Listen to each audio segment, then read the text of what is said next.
Hello les amis, je vous retrouve pour une nouvelle vidéo sur le football anglais et la Première Ligue et je vais vous présenter le match Aston Villa contre Fulham. C'est un match qui a lieu ce dimanche 12 novembre 2023 à 15 heures pour le compte de la 12e journée du championnat d'Angleterre Première Ligue saison 2023-2024. Alors Aston Villa c'est le 5e du classement qui reçoit Fulham le 15e, donc dans cette vidéo je vais revenir sur le classement et les statistiques de ces deux équipes en Première Ligue. On verra ensuite le classement des meilleurs buteurs et passeurs pour ces deux équipes toujours en Première Ligue. On enchaînera par les 10 derniers résultats, toutes compétitions confondues avec les stats, et on terminera par les compos d'équipe et tactiques éventuelles, ce qui nous permettra d'avoir une idée, une tendance à ce match. Pour ceux qui souhaitent voir ce match à la télé, sachez que vous pouvez le voir sur Multisport 3. Alors au classement, on a Aston Villa qui est 5e de Première Ligue avec 22 points, 11 matchs, 7 victoires, 1 nul, 3 défaites, 26 buts pour, 16 comptes, plus 10 de différence de but. Ils marquent énormément de buts. Ils font plutôt un bon début de saison parce qu'ils sont qu'à seulement 5 points du premier Manchester City. Fulham de son côté est dans le bas du classement, ils sont 15e avec 12 points, 11 matchs, 3 victoires, 3 nuls, 5 défaites, 9 buts pour, 17 contre, moins 8 de différence de but. Par contre, ils marquent moins d'un but de moyenne par match. Eux, ils ont des difficultés pour marquer des buts. Au niveau des buteurs, pour Aston Villa, on a pas mal de joueurs qui ont marqué beaucoup de buts. Douglas Luiz qui a 5 buts, Watkins 5 buts, Bailey 3 buts, Ndiaby 3 buts, Duran 2 buts, pour Fulham, Palhinha et Red 2 buts, après il y a d'autres joueurs à 2 buts et 1 but. Pour les passeurs décisifs, Watkins est 3e meilleur passeur de Première Ligue avec Aston Villa avec 5 passes, après on a Diaby 3 passes. On a plein de joueurs à 2 passes, le premier joueur pour Fulham c'est Andrés Pereira qui a 2 passes décisives, après des joueurs à une passe décisive pour les deux équipes. Après Fulham ne marque pas beaucoup de buts.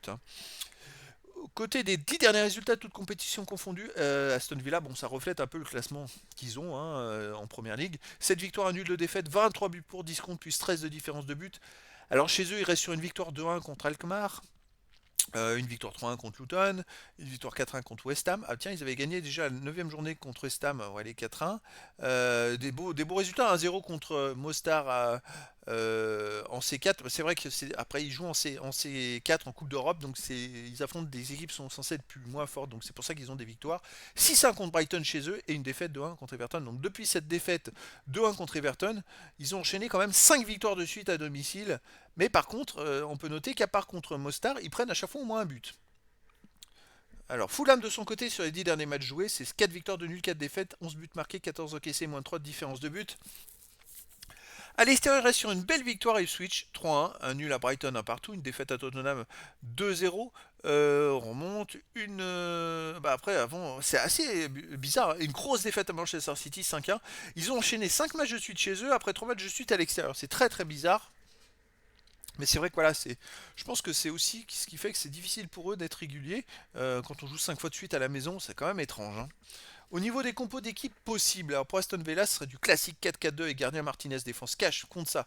Torres, Digne, milieu de terrain McGinn, Camara, Luis, Zaniolo, attaquant Diaby et Watkins. Et pour Fulham, ce serait du 4-2-3-1 et gardien Leno, défense Robinson, Rim, Basset, Castagne, milieu de terrain défensif Palhinha, Reed, milieu offensif Elie Willian, Iwobi, Red, attaquant Rimenez. Donc voilà les amis, bon je pense que Aston Villa me paraît beaucoup plus fort que Fulham, mais est-ce que Fulham justement va réussir un exploit? Ils ont gagné dernier match à l'extérieur 3 buts à 1.